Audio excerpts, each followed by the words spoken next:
vegetable farmers and their weed control machines. In this video, we visit 9 vegetable farms in 3 New England states to talk with growers about their weed control equipment and how it's used. They will describe a variety of cultivation tools and approaches to weed control. Hopefully, their knowledge and experience will help you get a better understanding of cultivation equipment and techniques. Matching cultivation tools to the soils, crops, weeds, and other particulars of a farm can be a complex task. Growers that are trying to reduce or eliminate their reliance on herbicides need information that will help them make good decisions about cultivation and weed control. Extension, research, and the private sector working together can generate that kind of information. Funded in part by the USDA Sustainable Agriculture Research and Education Program, promoting environmentally sound and economically viable agriculture. This video was produced by Grubinger, University of Vermont Extension System, and Mary Jane Else, University of Massachusetts Agroecology Program.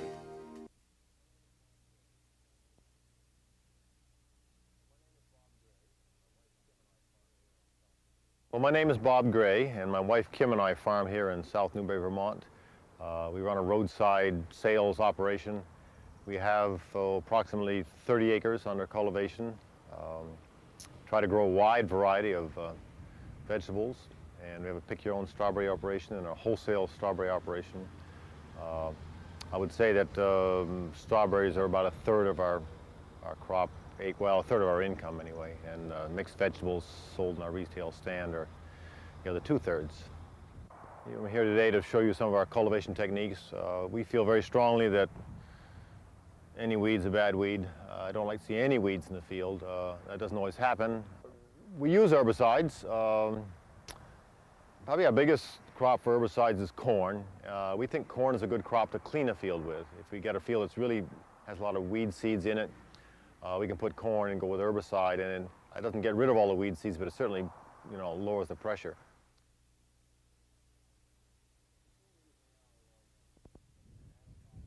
This machine we're using now is something we modified from we got it in Canada. It's a Canadian field cultivator, they call it, and we use it basically just for weed control. And we had to modify it from a larger size. Actually, these were wings that came from a 14-foot model or something, and someone had sold the 8-foot center portions, and this was the outside wings. We welded together and made it so it would fit between the rows of plastic. When we lay down our plastic, we always try to put the plastic just a tractor width or a little more apart. And we use a lot of space between our plastic, and that's mainly just for weed control, because we found that when you had to do it by hand, with a hoe or a hand-push cultivator, it just never got done. But if we can jump on a tractor, then we can easily do, 3 or 4 or 5 acres in an afternoon, or do, 10 lengths of plastic in a half an hour. And the advantage of this field cultivator over a tiller, we used to take the tiller and crank it up so it was really shallow and just cuff the top 2 inches of soil.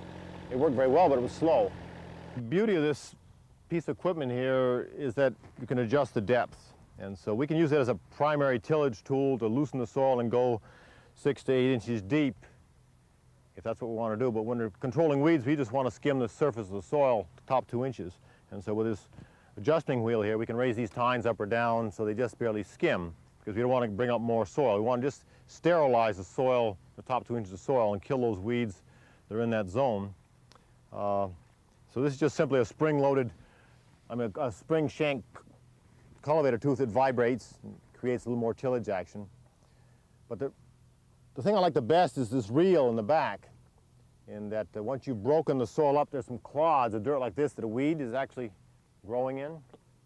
And by the time it gets through this thing rolling over, it breaks it apart and exposes the root, and it literally hangs the weed up to dry. As you can see, some of them hanging on the basket there. And that's the important thing. You get the soil off the bare root of the small weed, flip it over, and it lay it on top of the ground where the sun can bake it and kill it.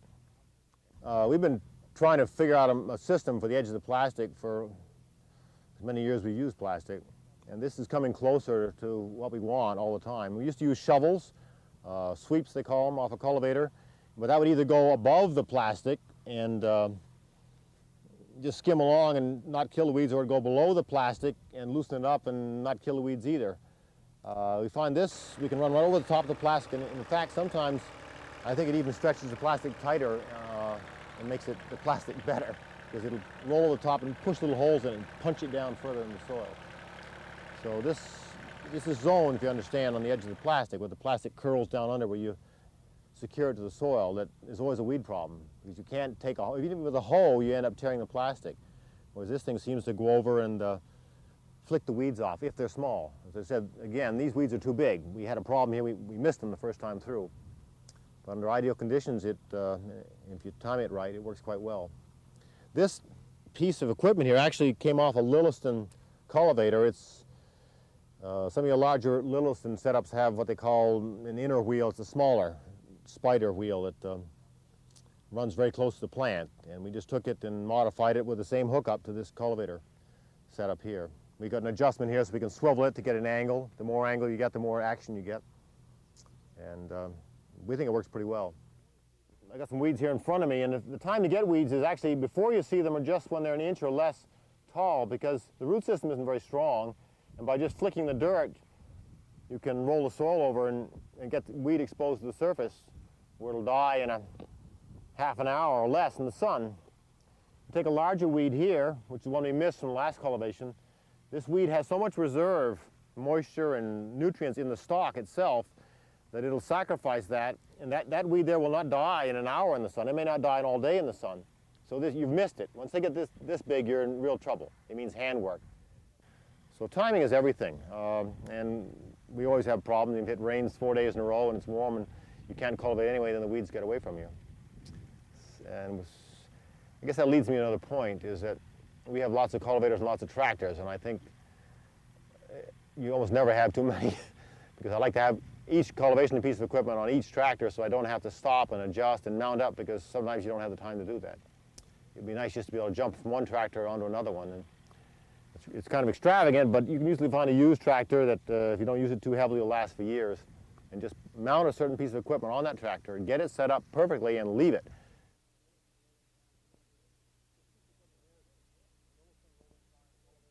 This piece of equipment here is a Lilliston rolling tine cultivator, and it's a very versatile tillage tool because it adjusts so many ways, it'll do so many things.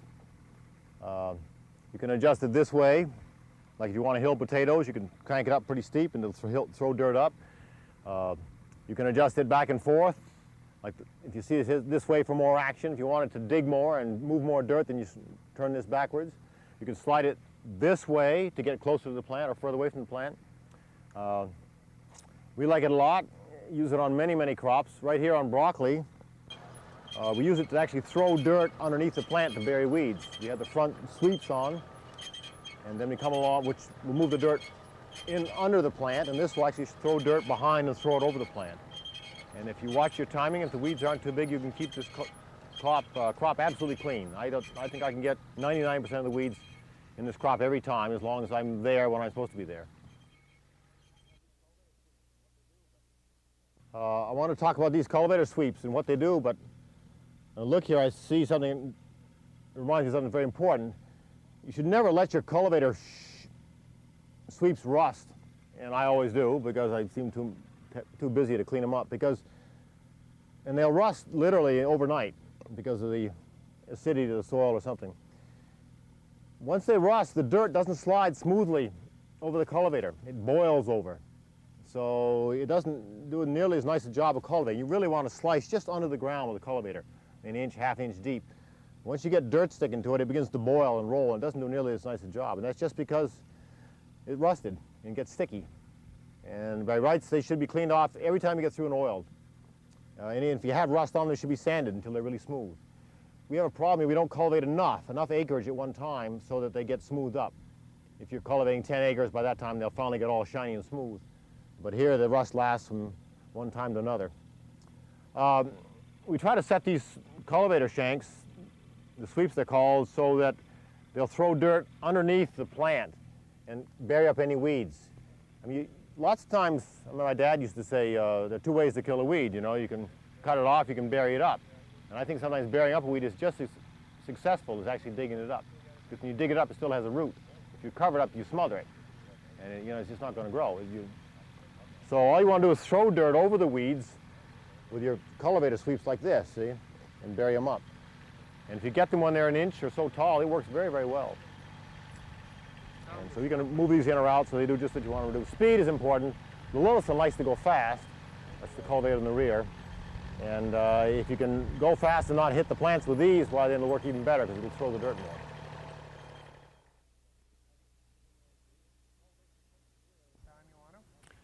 Okay, this cultivation equipment here is called a budding in-row weeder. And the in-row comes from the fact that it literally will weed around the plant. If you can see my fingers here, the rubber fingers go like this around the plant and scrub the weeds out. And there's a little metal prongs in the bottom of the finger wheel there that spins the fingers. And on transplanted plants like strawberry or broccoli, or even actually fast-growing plants like beans, it does a beautiful job. Onions in a single row, anything that's can take a little bit of scrubbing without being pulled out. Today, this is just about the right time and timing to cultivate. The weeds are just coming through, and this thing here will just take them and actually flick them right out of the ground. If you let them get too big, it won't work. It has to be done when the weeds are an inch or less in height. Once you get past that stage, then you're screwed up. So we love it. It's you do an incredible job. It's like getting 15 people hoeing all at once, and you're doing all the work yourself. It's mounted on an Alice Chalmers G tractor. They don't make them anymore, but this is made in the 40s and early 50s. A little lightweight tractor with a motor in the rear. You can see perfectly what you're doing. It turns on a dime. For the adjustment, the actual adjustment on this budding weeder, it does all kinds of things. It goes in and out. It goes forward and back. These rear things can be turned around so they'll throw dirt in toward the plant, or reverse so they'll throw dirt away from the plant. Very, very versatile piece of equipment. One of the drawbacks is, you can see right here, it doesn't like wet soil, but you shouldn't be cultivating in the rain anyway, because the dirt will pack up underneath. So you have to get off once in a while and bang on it to shake the dirt off so it'll do what it's supposed to do. But in dry soil, sandy soil, it'll work in stones as long as there aren't too many of them. Generally with this machine you go fairly slow, maybe 2 to 3 miles per hour, depending on the crop and how strong it is. So we always have something in the front weeding around the plant, and then something in the back covering the wheel track. But it's more than that.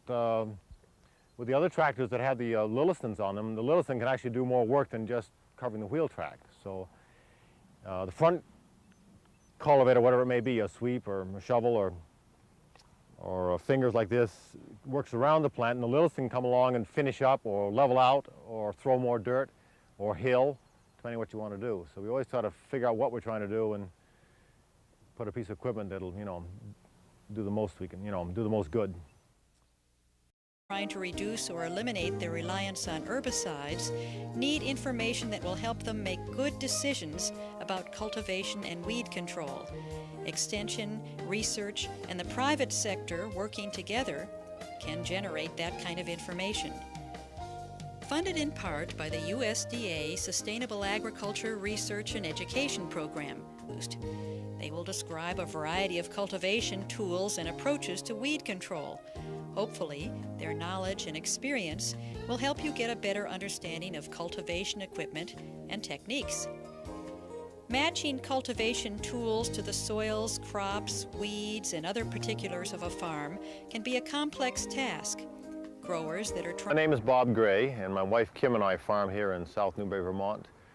We run a roadside sales operation. We have approximately 30 acres under cultivation.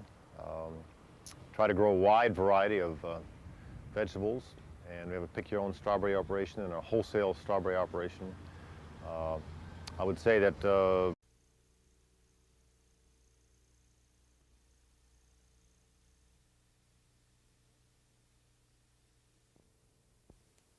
vegetable farmers and their weed control machines.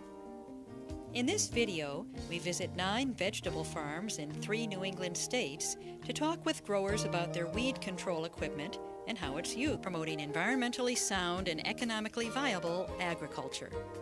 This video was produced by Vern Grubinger, University of Vermont Extension System, and Mary Jane Else, University of Massachusetts Agroecology Program.